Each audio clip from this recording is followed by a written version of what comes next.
Baik, Pak Ketua, silakan untuk bergabung bersama kami. Baik. Hadirin dan juga pendengar, inilah ketiga narasumber yang akan berbincang bersama kami sekaitan dengan seperti apa sih sebenarnya berantas korupsi untuk kemakmuran rakyat tersebut.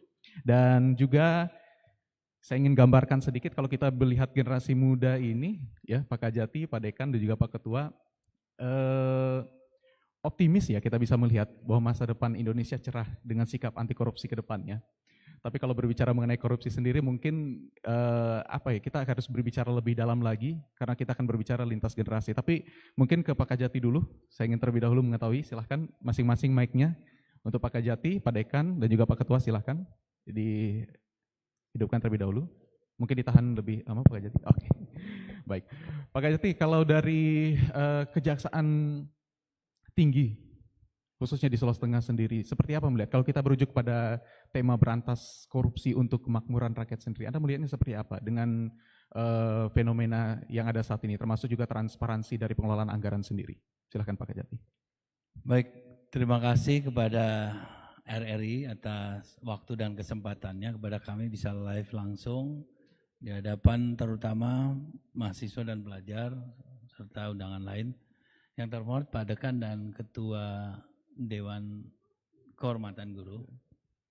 Yang pertama dapat kami sampaikan, sejak dahulu pimpinan selalu menggariskan bahwa tindak pidana korupsi merupakan salah satu prioritas kejaksaan untuk dicermati. Karena kejaksaan memandang tindak pidana korupsi, tindak pidana khusus yang kategorinya bisa dikatakan extraordinary crime. Sehingga dalam hal kita melakukan pemberantasan korupsi perlu satu strategi khusus. Ya. Diperlukan komitmen yang bagus. Untuk itu kepada seluruh jajaran kejaksaan di seluruh Indonesia, pimpinan Kejaksaan Agung telah menggariskan agar seluruh jaksa di Indonesia berlaku bersikap profesional pertama. Kemudian bertanggung jawab juga akuntabilitas terhadap pekerjaannya dan transparan terhadap pelaksanaan tugasnya, tentu dengan sesuai batasan-batasan. Dan ketiga, tentu saja dalam hal kita memberantas korupsi, sebagaimana saya katakan tadi, punya strategi khusus, punya tata cara khusus, perlakuan khusus, karena dia bersifat pidana yang tidak biasa, tidak mudah dilakukan oleh orang sembarang, tentu yang punya intelektual bagus. Kemudian juga di samping itu tidak hanya menyangkut represif semata, kejaksaan juga melakukan pencegahan sejak dini, sejak awal, baik melalui program jaksa masuk sekolah, masuk kampus, masuk pesantren, jaksa kemudian memberi edukasi terhadap adik-adik pelajar penerus bangsa, generasi muda, serta juga melakukan pencegahan melalui instrumen lain. Jadi tidak di kejaksaan tidak hanya pidana khusus, namun ada bidang-bidang instrumen lain, intelijen, datun yang memberi ruang kepada hal-hal yang bersifat koruptif untuk bisa dicegah sebelum terjadi satu hal yang tidak kita inginkan bersama. Sehingga pimpinan di Kejaksaan Agung kemudian mengambil kesimpulan memang pemberantasan korupsi harus terus digalakkan, dilakukan karena menyangkut kemakmuran rakyat. Baik. Makasih. Baik. Pak Kajati, seperti yang tadi Anda sampaikan, selaraslah dengan hal tersebut. Dibanding memberantas, kita lebih baik mencegah seperti itu. Kalau mencegah berarti kan sudah tidak ada lagi nanti ke depannya. Tapi kalau dari strategi prioritas kejaksaan atau Kejati Sulawesi Tengah sendiri, bagaimana strategi prioritas untuk melakukan pencegahannya? Terutama untuk sektor-sektor yang berpengaruh pada ekonomi, seperti misalnya pendidikan. Baik, untuk pencegahan sendiri memang kami sudah punya program sendiri. Khususnya di bidang intelijen ada penyuluhan dan penerangan hukum.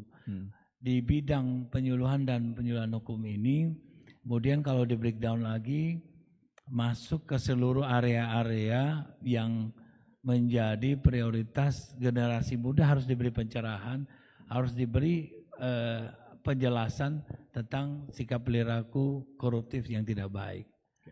Sehingga kemudian muncul istilah di baku di kejaksaan, khususnya di Penkum kemarin, kenali hukum, jauhkan hukuman. Itu sejak dulu sudah dicanangkan.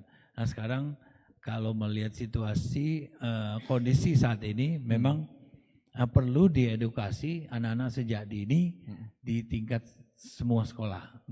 Walaupun tingkatan sekolah itu berbeda-beda sampai dengan kampus, ya kami juga memberi pencerahan, penerangan, penjelasan sesuai tingkatan serata dari anak-anak didik kita. Baik, tapi kalau dari kejaksaan tadi sedikit Pak Kajati, Anda sebutkan tadi ada jaksa masuk sekolah seperti itu ya, jaksa masuk kampus dan sebagainya. Kalau dari hal yang sudah dilakukan oleh Kajati sendiri, seefektif apa sih untuk meningkatkan setidaknya literasi budaya anti korupsi untuk anak-anak sekolah kita atau pelajar kita?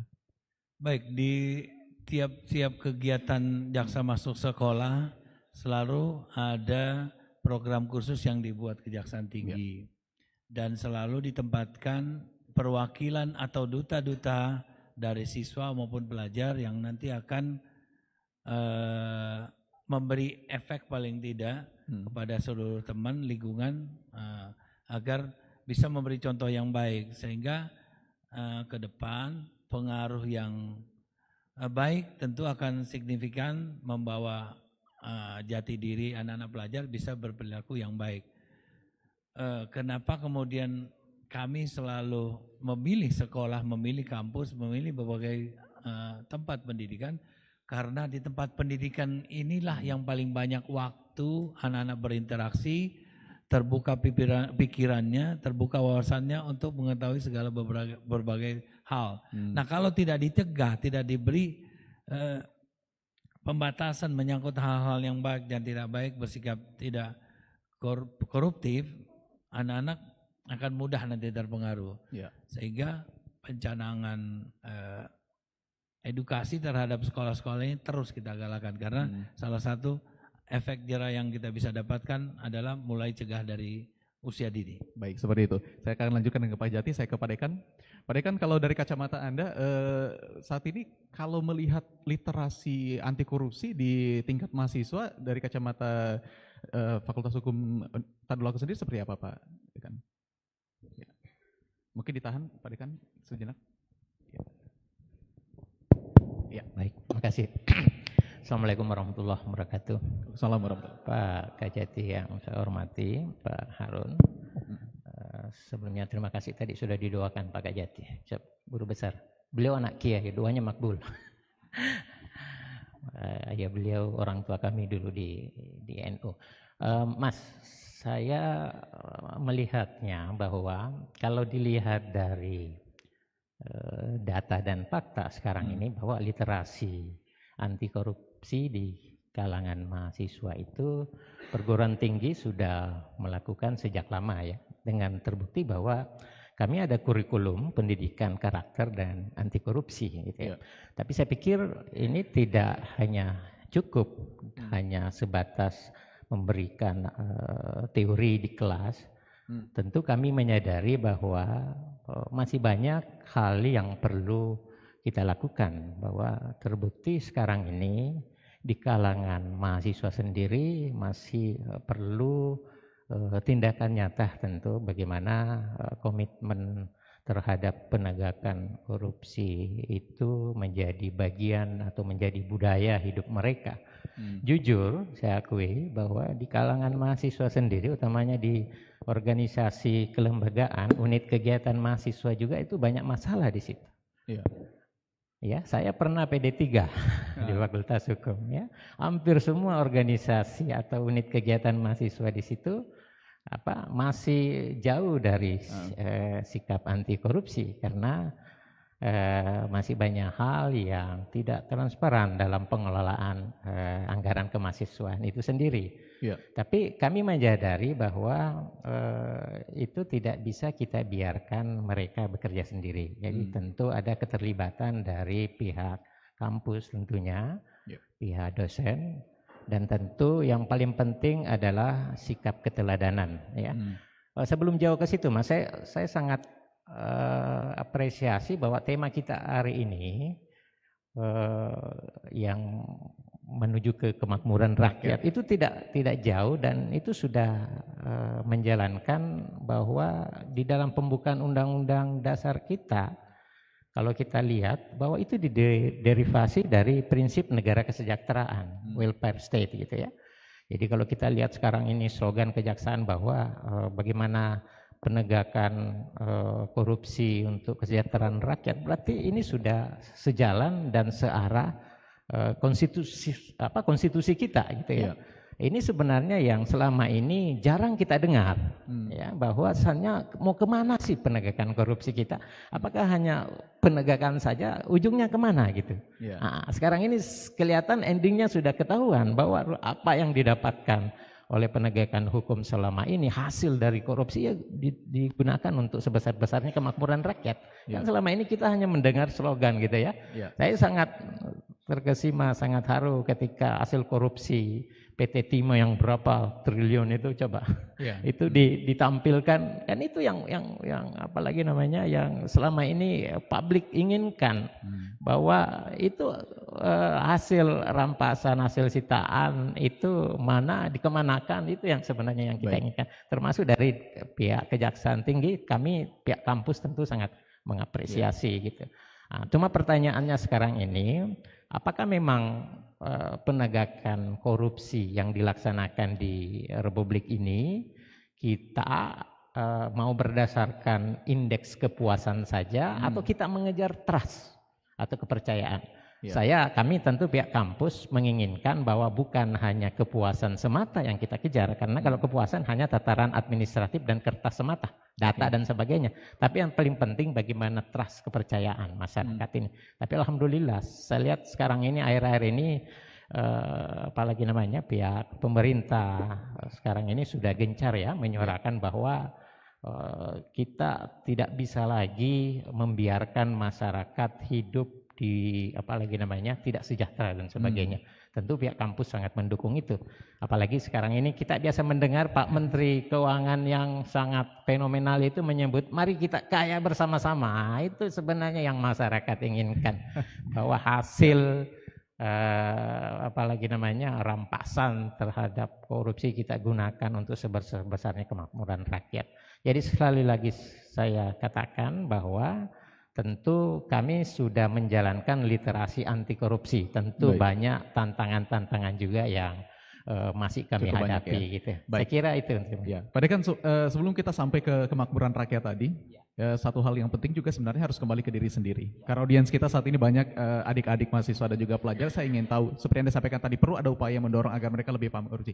Kalau misalnya apakah mereka betul-betul paham korupsi itu apa sih? Atau hanya mengetahui korupsi itu bahwa mereka misalnya mencuri uang negara dan lain sebagainya. Padahal tindakan-tindakan kecil pun bisa dikatakan korupsi. Misalnya mungkin ada yang titip absen ya, mungkin ya masuk ya, titip absen dan lain sebagainya, itu kan tindakan kecil seperti itu. Ada pendidikan anti korupsi tidak yang nanti bisa misalnya masuk ke dalam kurikulum, terintegrasi lah dengan kurikulum yang nanti bisa mendorong adik-adik kita lebih paham korupsi itu ternyata bukan hanya hal-hal besar seperti itu, tapi juga hal-hal kecil harus betul-betul peduli dengan hal-hal seperti itu. Bagaimana Pak Dosen? Di kampus kami sendiri, kami sekarang lagi gencar-gencarnya membangun zona integritas ya, sama yang dibangun pihak kejaksaan tentunya. Tentu saya sebut tadi bahwa ini masih menjadi tantangan, karena masih ada perilaku-perilaku yang seperti itu yang melekat pada diri mahasiswa.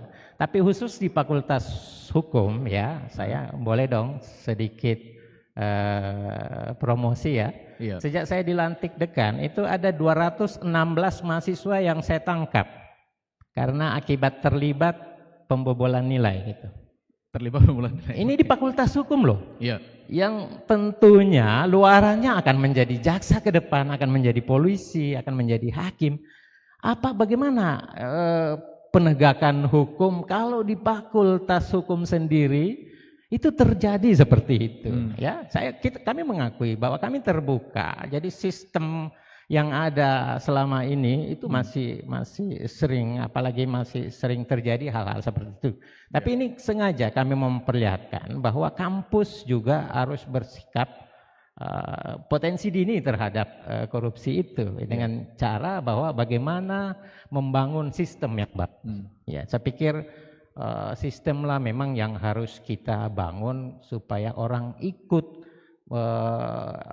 Biasa begini, biasa kita sering mendengar bahwa baru-baru ini saya baru pulang dari Labuan Bajo, ada acara kami dengan Kementerian Koordinator bersama Prof. Yusril, selalu mengatakan bahwa sistem yang baik itu mengajak orang yang tidak baik akan menjadi baik. Tetapi sistem yang buruk, orang yang baik akan berubah menjadi tidak baik karena sistemnya gitu. Jadi ini sementara yang terus menerus kami bangun di kampus bahwa bagaimanapun sistem harus dibuat sebaik mungkin supaya orang terhindar dari perbuatan tercela, termasuk mahasiswa gitu. Ya, baik, seperti termasuk itu. mahasiswa. Luar biasa Pak ya, 200 lebih tadi apa Dekan ya? 216 tepatnya. 16. Hanya saja saya tambahkan, hanya saja 216 itu ada 2 intelektual dadernya, ini senior yang belum kami tangkap. 2, 1 lari ke Pasangkayu, 1 lari ke Parepare. Karena kelemahan kami tidak punya asintel gitu. Seandainya ada asin saya sudah tangkap. Baik, kalau begitu saya ke Pak Ketua. Pak Ketua, saat ini dunia informasi berkembang, dunia digital berkembang. Ada berbagai informasi di dalam, tapi juga tidak bisa menampik ada manipulasi informasi yang juga bisa mempengaruhi generasi muda kita. Kalau dari kacamata Anda sendiri melihat bagaimana sih sebenarnya langkah-langkah untuk membangun ajar kita? Silakan Pak Ketua. Baik, izin Pak Kajati, Pak Dekan. Assalamualaikum warahmatullahi wabarakatuh. Waalaikumsalam warahmatullahi wabarakatuh. Peserta yang ada di lantai 6 Gedung Kejaksaan Tinggi Sulawesi Tengah maupun pemirsa dimanapun Anda berada.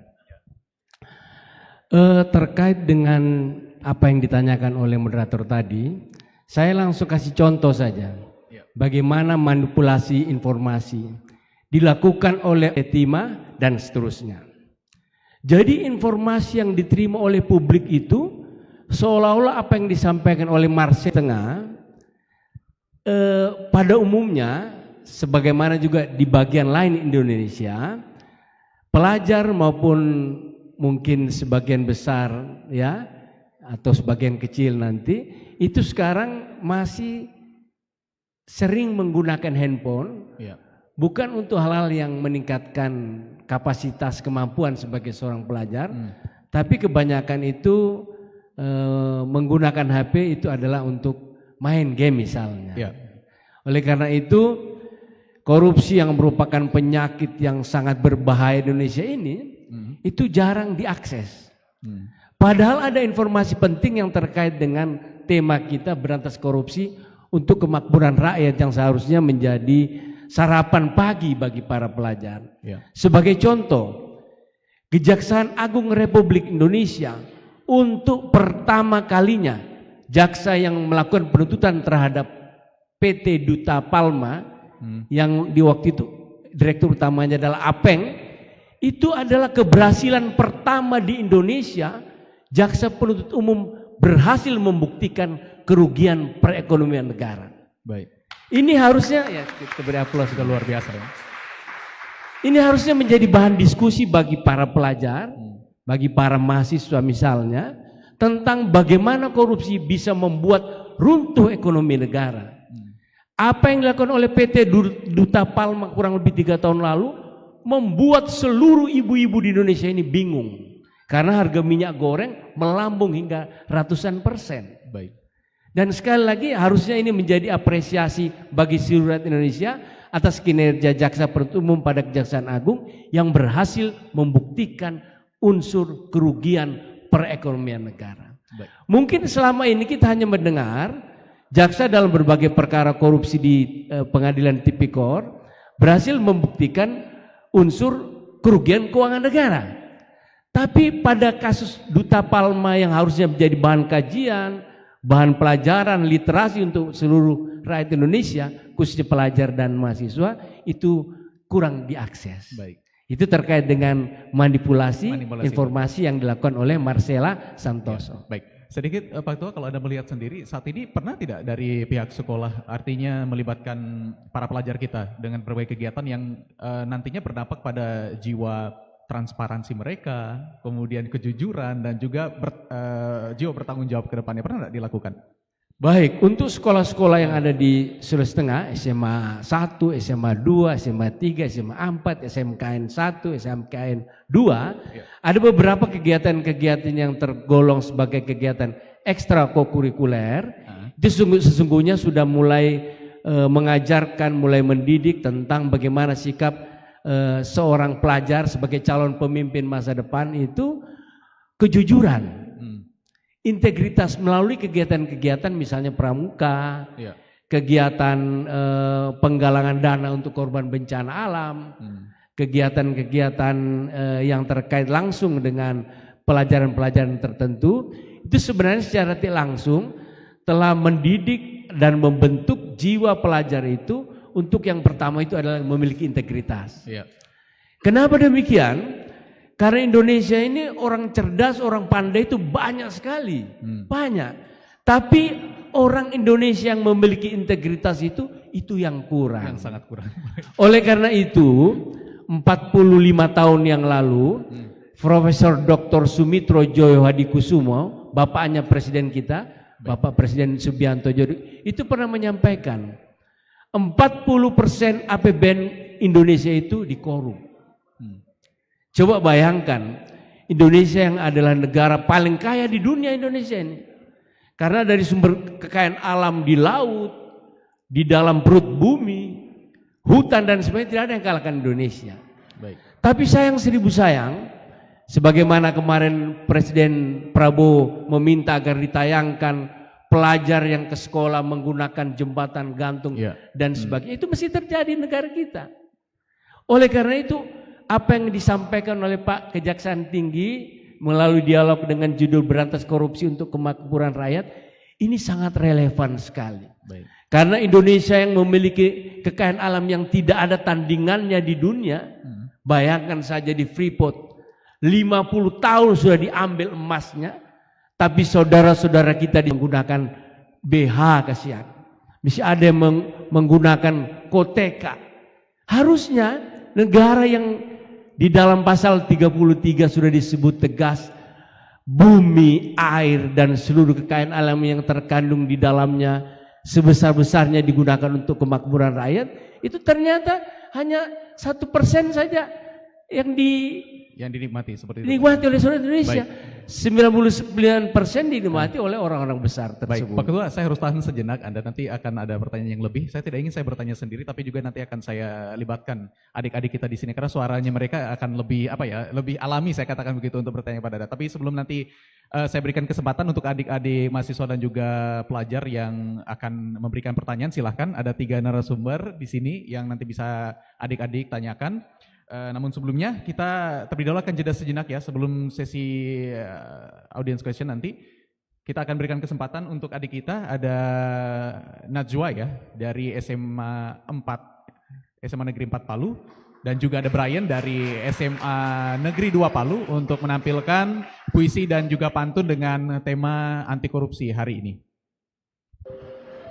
Silakan. Arif dan berangkat juga kamu? Iya tante, ada kegiatan kita. Sekalian liburan dang. Dayat, kau titip absen sama Rama toh? Terus kau sudah suruh belajar dia? Apa besok ujian itu? Sip, sudah dipikirkan itu, tenang. Baru skripsinya kita, siapa yang buat? Tetap kita suruh Rahmat yang buatkan, tenang. Mantap kalau begitu. Tinggal amplopnya Rahmat yang kita kasih. Enak betul jadi mahasiswa kayak kamu dua Absen sudah titip, skripsi dibuatkan orang. Asal ada uang, gampang semua kamu bikin. Ini semua sudah yang namanya kolusi, bibit dari tindakan korupsi. Biar ilmu, kamu korupsi juga. Tapi memang betul apa yang tante bilang itu, Le. Jangan sabar ibu, menjatuh dari pasal pantai kita.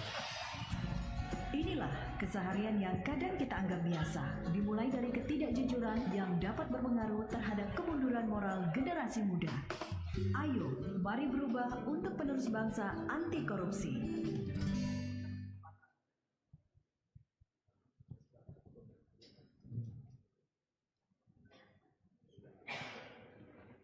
Urutan 1 dengan goresan penanya, suara untuk negeri. Oh Indonesia, negerimu yang subur nan kaya akan budaya. Jauh dari sebelum aku lahir, tersimpan banyak warisan kekayaan luhur. Nun jauh di sana, kami simpan pengharapan kepada pemimpin negeri. Tengoklah rakyat-rakyat kecil, janganlah karena korupsi negeri menjadi bisu. Lawanlah siasat busuk, kemakmuran rakyat untuk kemajuan negara. Berani bersuara, menjaga negara. Sekian dari saya, terima kasih.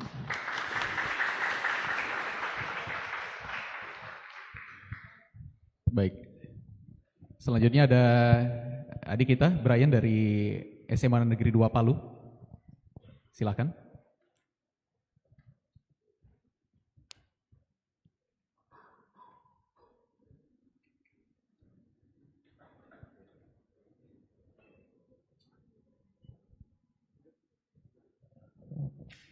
Assalamualaikum warahmatullahi wabarakatuh. Bapak, izinkan saya akan membacakan pantun. Di pagi hari memetik selasi, disimpan rapih di dalam peti. Korupsi hilang, negeri pun bersih. Rakyat makmur, hidupnya pasti. Jalan-jalan naik odong-odong, mutar komplek sambil nyanyi. Korupsi hilang, negeri kosong. Remaja beraksi, masa depan bersih. Terima kasih. Baik. Terima kasih untuk adik-adik kita Brian dan juga Najwa tadi yang sudah dengan keberanian luar biasa ya. Sebenarnya tidak semua berani untuk maju kemari. Kita selanjutnya pendengar dan juga hadirin yang saat ini bersama kami. Saya akan berikan kesempatan di sesi tanya jawab kali ini untuk adik kita. Saya utamakan untuk adik-adik kita, para pelajar dan juga mahasiswa yang hadir di sini, silahkan bertanya. Untuk efektivitas waktu nanti bisa singkat ya pertanyaannya. Jangan cerita latar belakang dan juga kisah-kisah masa lalu dulu. Langsung detail. Oke, bisa dibantu Kak Ketut dengan siapa?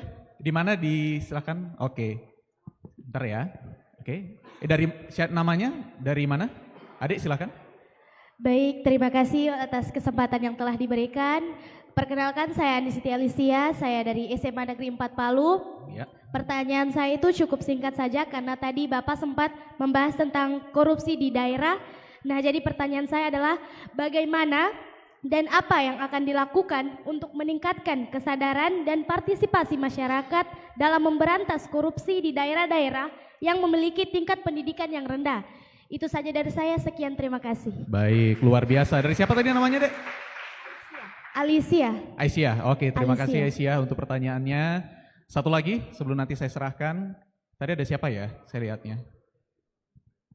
Dari sini ya? Kak Ketut dari siapa? Oh ya, di belakang. Tes. Silakan. Namanya siapa? Dari mana? Assalamualaikum warahmatullahi wabarakatuh. Perkenalkan, nama saya Muhammad Wahyu Lawata. Saya dari mahasiswa Universitas Islam Negeri Dato Karama Palu. DUN, oke. Yang saya hormati para moderator. Jadi langsung saja saya ingin bertanya kepada ketiga narasumber pada hari ini. Mungkin pertanyaan saya agak lebih simpel, Pak, lebih realistis. Dari tadi Bapak narasumber 1, 2, dan 3 menjelaskan atau memberikan pemaparan kepada para audiens tentang kasus-kasus saja. Cuma tidak ada fokus kepada inti berantas korupsi untuk kemakmuran rakyat. Jadi saya mau tanya kepada ketiga narasumber, kalau perlu, kalau bisa, bagaimana cara memberantas korupsi untuk kemakmuran rakyat dari jangka panjang maupun pendek? Oke, sekian, terima kasih. Oke. Itu lebih ke strategi dan juga penindakan berarti Wahyu ya maksudnya ya. Mantap pertanyaannya, terima kasih. Saya dua dulu supaya nanti tidak kelupaan pertanyaannya. Oke, yang pertama dari Aisyah, mungkin dari Pak Kajati tadi disampaikan bagaimana sih sebenarnya penindakan kasus korupsi ya di daerah-daerah dengan tingkat pendidikan rendah. Seperti itu ya Aisyah ya. Oke, Pak Kajati mungkin silahkan singkat bisa diberikan jawaban untuk adik kita. Baik, terima kasih. Yang pertanyaan pertama tadi SMA ya? Dari SMA. Ya, dari mudah-mudahan nanti ya. Masuk fakultas hukum, di Unpad, jadi jaksa, jadi Kajati deh, amin. Amin, amin. Kajati Sultan ya. Baik, sesuai tema kita yang ditetapkan pimpinan menyangkut temanya adalah berantas korupsi untuk kemakmuran rakyat. Ini diartikan sangat luas sekali, sangat mendalam. Kemakmuran di rakyat di sini pertama ada siapa namanya tadi? Aisyah, Pak. Aisyah atau Aisyah? Alicia. Ya. Oh, anak saya Aisyah. Nah. Kemakmuran di rakyat di sini diartikan yang pertama adalah kemakmuran menyeluruh. Jadi tidak hanya melihat tingkat pendidikan atau tingkat kemapanan seseorang. Dan kemudian yang kedua, kami punya program pencegahan korupsi sejak dini sudah dilakukan secara masif di berbagai kejaksaan tinggi, kejaksaan negeri maupun kejaksaan cabang di wilayah kecamatan. Dan terus-menerus kami memberikan edukasi penting, pembelajaran hukum yang penting sesuai dengan tingkatannya, bagaimana mereka memahami korupsi, bagaimana mereka kemudian nanti bisa mencegah korupsi sehingga kesadaran masyarakat di semua leveling, di semua tingkat akan bisa berlangsung dengan baik, tidak hanya di tingkat atas saja. Ya. Termasuk yang berpendidikan, mohon maaf, masih rendah. Terus kemudian pertanyaan kedua ya. Baik, dari Wahyu tadi strategi mungkin lebih tepatnya dan juga penindakan jangka pendek dan juga panjang dalam pemberantasan korupsi. Strategi penanganan perkara yang pertama kalau bicara jangka panjang tentu seperti tema kita, selalu mengedepankan kemakmuran rakyat, selalu mengepentingkan kesejahteraan rakyat, selalu menyentuh hajat hidup orang banyak. Jadi inilah jenis-jenis tindak pidana korupsi yang menjadi concern kejaksaan di seluruh Indonesia yang kami sebutkan 3 tadi, dan juga nanti yang berdampak langsung termasuk juga pada perekonomian negara seperti yang dikatakan Pak Ketua dan Pak Dekan. Kemudian yang kedua, untuk strategi menyangkut penanganan perkara baik jarak jangka menengah atau jangka panjang, semua sudah diberikan pemahaman, semua sudah digariskan oleh pimpinan bahwa dalam menangani satu perkara itu harus tepat pelaksanaannya, tepat timnya, tepat sasarannya, tepat guna juga menyangkut lingkup yang menjadi objeknya sehingga seluruh aspek bisa terjangkau. Jadi tidak hanya mungkin menyangkut hajat hidup orang banyak, misalnya masalah kebutuhan pokok minyak goreng, tapi juga menyangkut perekonomian negara seperti misalnya persaingan dagang, sehingga kemarin ada beberapa perkara, kebetulan saya juga pernah di perkara itu, saya juga pernah ikut Pak, Duta Palma namanya Surya Darmadi alias Apeng, 212 ribu hektar, 3 kali luasnya Singapura, area yang kami sita dan sudah dialihkan kemudian ke negara oleh PT Agrimas yang dibentuk di pemerintahan sekarang. Baik. Dan telah disita yang pertama dulu itu 5,129 T, saya masih hafal, dan kemudian beberapa asetnya telah disita. Jadi teman-teman memang sudah bisa melihat sendiri betapa memang pimpinan Kejaksaan Agung sudah menggariskan beberapa hal yang saya sampaikan tadi, terutama menyangkut hajat hidup orang banyak. Coba bayangkan ya, negara penghasil CPO terbesar, kita kelangka minyak goreng, ya kan? Negara kita penghasil tambang terbanyak, bisa kelihatan sendirilah lingkungan sekitarnya tidak mendapat dampak yang baik, ya, tidak seimbang. Jadi ekosistemnya bisa kelihatan lah. Dan teman-teman perlu cermati seperti yang saya tambahkan tadi dari Pak Ketua Dewan tadi, bahwa salah satu kasus yang kemudian mencuat kerugiannya sampai 104 triliun PT Duta Palma, yaitu Surya Darmadi alias Apeng. Di dalam komponen 104 triliun ini berbagai hal ada ya, kerugian negara 70, kerugian lingkungan, kerugian perekonomian diakumulasi oleh berbagai ahli dari berbagai universitas seperti beliau ini, yang kemudian dihitung oleh auditor sehingga terdapat 104 triliun. Yang kemudian berkembang lagi kan teman-teman bisa lihat ya, ada beberapa kasus besar lagi dan termasuk korporasi yang terbesar terakhir telah diambil 13,25 langsung diserahkan kepada negara, bendahara negara dalam hal ini Menteri Keuangan dan disalurkan ke 8.000 nelayan, perbaikan sekolah dan lain-lain dan sebagainya.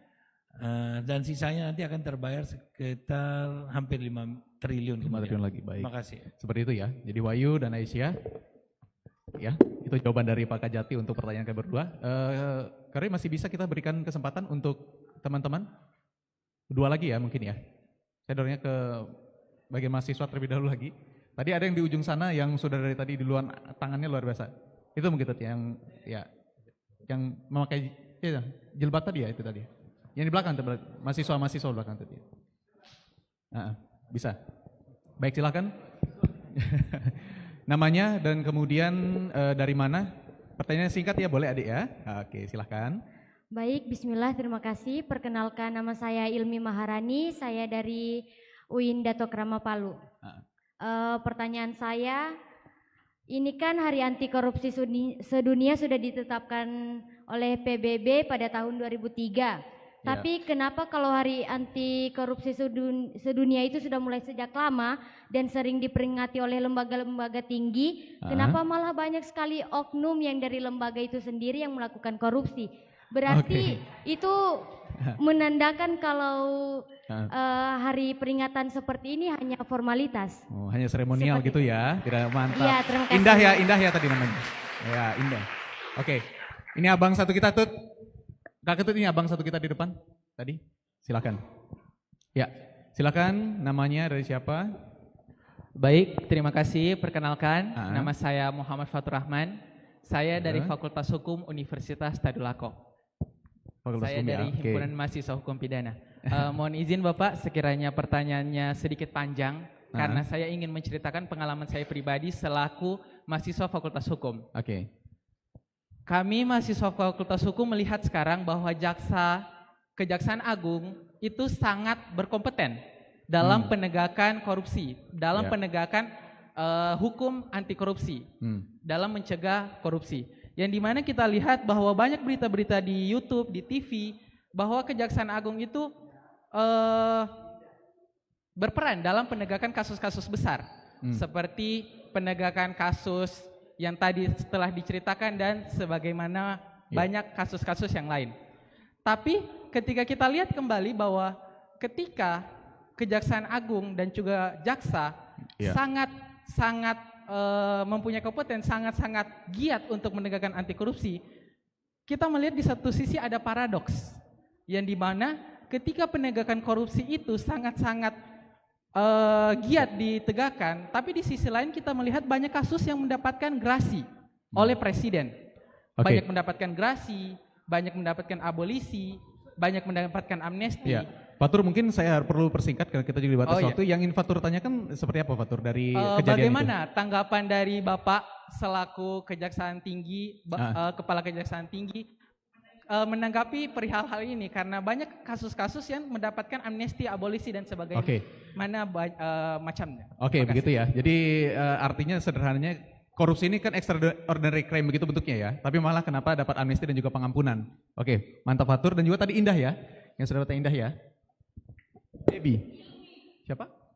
Oh, Ilmi. Nama anak-anak sekarang luar biasa nih Pak Kajati. Saya luruskan, mungkin ini semuanya ke Pak Kajati semua ya sebenarnya pertanyaannya. Pak Kajati mungkin dijawab dulu dari Ilmi tadi. Yang dia maksudkan tadi mungkin lebih tepatnya peringatan Hari Anti Korupsi ini kenapa jadi seperti hanya sebuah seremonial? Karena justru yang yang sebenarnya bertindak dan juga memberantas hal tersebut juga menjadi terlibat di dalamnya seperti itu. Mungkin sikat Pak Kajati, seperti apa gambarannya? Mohon izin Pak Dekan, Pak Ketua. Ya. Jadi kalau melihat pertanyaan tadi yang Ismi Maharani memang peringatan ini bukan merupakan tindakan nyata. Ini monumental, menggerakkan batin kita, menggerakkan hati kita untuk bisa berkomitmen memberantas korupsi. Itu nomor satu. Dan kemudian yang kedua, fenomena sekarang banyak berkembang sesuai perkembangan zaman. Memang tindak pidana korupsi itu tidak lagi konvensional. Jadi memang tidak bisa kita katakan korupsi itu harus ditarget berhenti di sekian lama, di sekian waktu. Seperti kata pimpinan saya di Kejaksaan Agung, pimpinan nomor 1 ya, beliau berpesan dan selalu ditekankan, termasuk kami di kumpul seluruh Kajati, seluruh Indonesia, bahkan beliau sampai ngomong, potong kuping saya kalau di suatu daerah tidak ada korupsi sama sekali. Itu beliau tekankan, sehingga kami di daerah diminta untuk terus mengikuti perkembangan penanganan korupsi. Dan ini harus seiring sejalan, di satu sisi kita melaksanakan preventif, edukatif, pencegahan melalui sekolah, edukasi kepada masyarakat, penerangan penyuluhan hukum pada masyarakat. Di sisi lain kita penindakan, dan ingat tidak pernah kita lupa namanya pemulihan, pengembalian kerugian ke negara. Itu selalu jadi concern kita. Baik. Nah, terbukti tadi ada salah satu tindakan kita tadi mencuplik perkara, tidak melihat sosok profil orang, tapi perbuatannya. Jadi bayangkan, dulu mungkin, siapa lagi namanya tadi Dene? Ismi Pak. Ada ini. Ya Ismi, nggak bayangkan kan seorang pimpinan desa, kepala desa bisa berbuat hal yang demikian. Mungkin dulu konvensional hanya menggelapkan dana desa, dan dana desa. Ini udah bisa lihat sendiri, baca sendiri. Jadi fenomena penanganan perkara itu nggak bisa kita target di satu titik saja. Karena semua berkembang pesat. Ingat kemarin, termasuk saya masih di Kejagung, menangani perkara dulu, ada namanya apa lagi nih, Bitcoin, ada namanya macam-macam lah. Jadi nyimpan TPPU-nya ini nggak lagi bersifat konvensional di bank atau di bawah kasur. Kecuali ada salah satu pejabat MA itu yang kemarin sampai fenomenal ya. Gara-gara, bukan gara-gara ya, karena kami melakukan penyelidikan terhadap hakim yang memutus bebas, hakimnya berbicara ke sini nyambung, akhirnya ketemu uang 1T. Mana ada di Indonesia rubah punya 1T. Belum harta benda lainnya. Jadi memang harus dipikirkan strategi-strategi khusus dalam penanganan perkara sesuai era zamannya.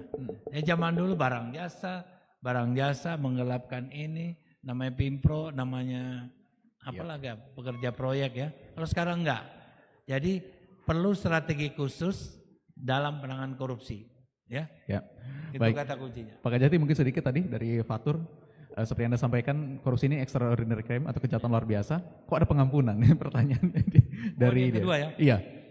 Ya memang seperti kata Presiden kemarin, ada hal yang paradoks sama sekali. Di satu sisi kita kaya akan sumber daya, dan di sisi lain masih ada rakyat yang selalu dipesan-pesan sama beliau, diwanti-wanti, masih berada di bawah garis kemiskinan, begitu kan Pak Dekan, Pak Ketua ya. Dan kalau melihat sisi lain penegakan hukum, sebenarnya adik kita ini harus melihat jalannya tetap selalu on the track. Kami melakukan penindakan, penyidikan, kami melakukan penyelidikan sebelumnya, penyidikan, penuntutan, eksekusi dan lain sebagainya, termasuk terhadap aset, penyitaan dan pemulihan, pengembalian keluar negara, itu tetap berjalan. Di sisi lain harus dilihat, nanti bisa tanya sama Pak Dekan, ini kewenangan khusus yang diberi kepada Presiden. Jadi selama kita berjalan tidak akan terganggu dengan keputusan yang dimaksud.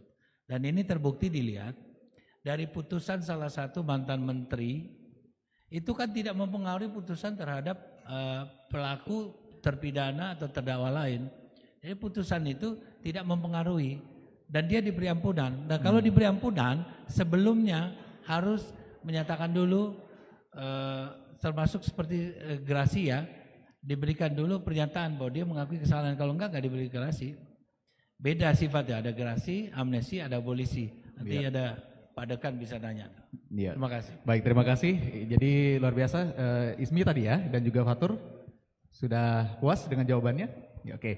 Sebenarnya masih banyak yang ingin tanyakan. Saya lihat ada beberapa yang tadi juga ingin bertanya, tapi kita memang dibatasi oleh waktu karena itu kita berada di sesi akhir. Saya bisa menanggapi balik nggak Ilmi tadi? Oh, dari Ilmi ya? Ilmi Oh sedikit tadi. ya? Oh ya, sebelum saya closing statement mungkin. Sebentar aja. Saya mau kembali ke sekarang, sejak kapan masuk kuliah di UIN? Apa yang sudah pernah Ilmi lakukan terhadap komitmen pemberantasan korupsi?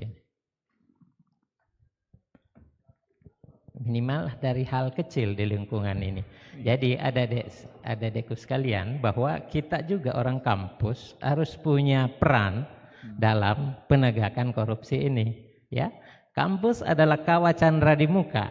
Kalian ini calon pemimpin bangsa gitu ya, seperti saya katakan tadi. Ada satu hal yang saya titip, bahwa kita anak muda harus membudayakan speak up, berani jujur, berani mengatakan saya tolak ini, saya tolak plagiat gitu, saya tolak skripsi dibuatkan, saya tolak tesis dibuatkan, disertasi dibuatkan dan sebagainya, saya tolak pungutan luarnya di internal kita dulu ya. Jadi itu akan menjawab bahwa hari ini tidak hanya sekedar seremoni, kalau kita mampu dan berkomitmen untuk memberantas korupsi dari diri kita dulu ya, seperti itu ya. Baik, seperti itu Pak Garis ya. Jadi sekali lagi adik mahasiswa, skripsi dibuatkan itu ada salah satu tindakan yang bisa munculkan korupsi juga. Terima kasih. Oke, saya closing statement mungkin dari Pak Ketua dulu, nanti diakhiri dengan Pak Kajati. Pak Ketua, kalau dari pandangan Anda sedikit untuk adik-adik kita, sebenarnya perannya mereka seperti apa sih sebagai agen perubahan untuk mendukung dan juga membangun jiwa anti korupsi? Baik. Jadi tadi ada pertanyaan dari audiens itu, perlu diketahui kejaksaan tidak bisa berdiri sendiri untuk memberantas korupsi. Perlu ada partisipasi dari masyarakat, karena dalam Undang-Undang Nomor 31 Tahun 1999, Junto Undang-Undang Nomor 20 Tahun 2001 tentang pemberantasan tindak pidana korupsi, disebut dalam salah satu pasalnya harus ada partisipasi dari masyarakat. Ya. Oleh karena itu sebagai closing statement, kejahatan itu hanya terjadi apabila ada niat dan kesempatan. Oleh karena itu kegiatan kita pada hari ini adalah salah satu tahapan dalam pencegahan kejahatan itu yang masuk kategori preemptif. Preemptif adalah sebuah upaya untuk menghilangkan niat dari tubuh orang-orang ini. Yang kedua ada namanya preventif, pencegahan. Pencegahan itu caranya, misalnya kalau motor kita hanya kunci setir saja, perlu ada tambahan kunci lain. Iya. Nah yang terakhir baru namanya represif, yaitu penegakan hukum. Jadi ketiga hal, preemptif, preventif, dan represif itu tidak bisa dipisahkan satu sama lainnya. Dan yang paling terakhir, saya ketengahkan dulu pendapatnya Profesor Dr. Ahmad Ali. Untuk membersihkan lantai yang kotor, diperlukan sapu yang bersih. Itu dari saya, demikian. Baik. Assalamualaikum warahmatullahi wabarakatuh. Luar biasa, terima kasih Pak Ketua. Pak Dekan, saya berikan kesempatan untuk Anda juga. Bagaimana Anda melihat dari mahasiswa kita ini, khususnya dari Fakultas Hukum, ini calon-calon penegak hukum. Perannya mereka seperti apa Pak untuk membangun jiwa anti korupsi? Iya, kembali lagi kepada dirinya bahwa mari kita berkomitmen pada saat ini. Sebelum saya ada bawa 25 mahasiswa yang akan jadi role model nanti. Ya. Dan satu pendamping yang akan terus menyuarakan arti penting terhadap penegakan korupsi itu ya, anti korupsi dalam kehidupan sehari-hari. Utamanya mereka berkegiatan di kampus, melembaga dan sebagainya. Jadi pada prinsipnya bahwa integritas itu tidak muncul begitu saja, itu harus dibangun, ya, harus dibangun. Dan seperti saya katakan tadi, budaya speak up, kita menyuarakan bahwa kita harus berani jujur, kita harus menyuarakan bahwa kalau ada perbuatan tercela yang dilakukan di sekitar kita, kita harus menyuarakan bahwa itu tidak baik ya, budaya pungutan liar, kemudian plagiarisme itu. Oh ya, sebelum saya ini bahwa di Fakultas Hukum di tahun ini kami sudah menerapkan sistem yang namanya Turnitin gitu ya, terkait dengan bagaimana keaslian daripada karya tulis mahasiswa ini juga penting gitu untuk mencegah plagiat di internal kami di kampus ini. Karena bagaimanapun kami yang bertugas untuk menjaga moralitas mahasiswa kami yang nantinya akan menjadi penegak hukum. Dan kami dengan pihak kejaksaan tentu sudah banyak hal yang kami lakukan. Kami sangat mendukung apa peran dan kejaksaan selama ini yang sudah memperlihatkan kinerja yang sangat luar biasa. Tentu kampus kami hanya bisa mendoakan, ya, kami 44.000 mahasiswa UNTAD yang aktif, ada 4.000 mahasiswa Fakultas Hukum sekarang ini. Kami hanya bisa mendoakan semoga para penegak hukum dalam hal ini kejaksaan terlindungi, karena jujur itu punya resiko yang sangat tinggi tentunya. Tapi jangan gentar, tentu rakyat mendukung bahwa berantas korupsi itu harus maju tak gentar gitu. Yakin dan percaya Pak Kajati berani dalam hal ini, berani menegakkan hukum, tentu diawali dengan prinsip due process of law. Pokoknya jalan terus Pak, kami di kampus hanya mendoakan. Kami bisa mendoakan dan tentunya aparat penegak hukum dalam hal ini kejaksaan bisa betul-betul menciptakan penegakan hukum yang baik yang tentunya untuk kemakmuran rakyat tentunya. Baik, terima kasih Pak Dekan. Ya. Terakhir dari Pak Kajati mungkin nasihat untuk adik-adik kita Pak Kajati, tantangan sebenarnya dan juga bagaimana membangun mental dan juga moralitas kita untuk jiwa anti korupsi. Baik, saya hanya bisa menambahkan sudah banyak tadi yang dijelaskan oleh Pak Ketua maupun Pak Dekan. Ya, jadi kita mulai dari sikap kita, dari pribadi kita, bagaimana bisa berada di lingkungan rumah, di lingkungan sekolah, di lingkungan kampus, bisa bersikap yang baik. Jadi bawa jati diri kita supaya bisa menjadi perilaku yang baik. Nanti baru bisa ke arah yang tadi seperti dikatakan Pak Ketua, Pak Dekan, integritasnya baik, kalau sudah bagus budayanya tentu akan bisa mempengaruhi yang lain. Dan ingatlah seperti kata Profesor Bardin Lopa, biarlah kita berjalan sendiri asal kita benar daripada ngikut yang banyak tapi salah. Maknanya kira-kira begitu, yang aslinya saya kurang ingat lagi. Jadi beliau menyatakan biarlah kita berjalan sendiri. Yang penting kita pegang teguh kebenaran, pegang teguh keyakinan kita akan bisa memberantas korupsi. Seperti yang saya percaya dari keyakinan para adik-adik dan mahasiswa sekalian. Terima kasih. Baik, terima kasih. Sekali lagi beri tepuk tangan untuk ketiga narasumber kita. Terima kasih Pak Kajati, Pak Dekan, Pak Ketua sudah bergabung bersama kami. Juga pendengar, hadirin yang saat ini bersama kami, demikian perbincangan kami bersama tiga narasumber sekaitan dengan bagaimana memberantas korupsi untuk kemakmuran rakyat, dan kita akan jumpa lagi di waktu selanjutnya. Saya juga mengucapkan terima kasih untuk yang hadir bersama kami, mahasiswa Fakultas Hukum Universitas Tadulako Palu, terima kasih sudah hadir. Kemudian mahasiswa Fakultas Syariah Universitas Islam Negeri Dato Kerama juga terima kasih, adik-adik sudah hadir. Ada siswa SMA Negeri 4 Palu, SMA Negeri 3 Palu, kemudian SMA Negeri 2 Palu, SMA Negeri 6 Palu, dan juga siswa dan siswi SMK Negeri 2 Palu yang sudah bersama kami. Teman-teman wartawan dan juga LSM yang juga sudah bergabung bersama kami hari ini, kita harapkan ini bisa sedikit membangun mentalitas dan juga moralitas kita untuk jiwa anti korupsi yang jujur dan juga bertanggung jawab ke depannya. Saya Andika, dan kita akan jumpa lagi di dialog berikutnya. Terima kasih. Saya kembalikan ke Ibu Yuni selaku MC.